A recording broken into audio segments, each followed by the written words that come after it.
Hi guys, here we've got iPhone, and let me show you how to edit text message on iOS 16.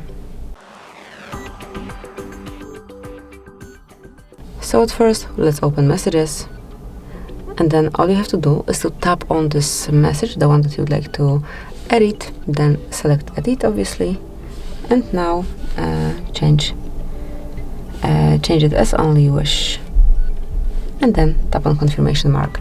And that's it. As you can see, it has been edited. If you would like to see the previous version, all you need to do is to tap on this edited icon, and here it is a bit blurred, but you can also check the previous version. Then let me hide edits, and you can see only this last option, this last version here. So that's it. That will be all. Thank you for watching. Please subscribe our channel and leave the thumbs up.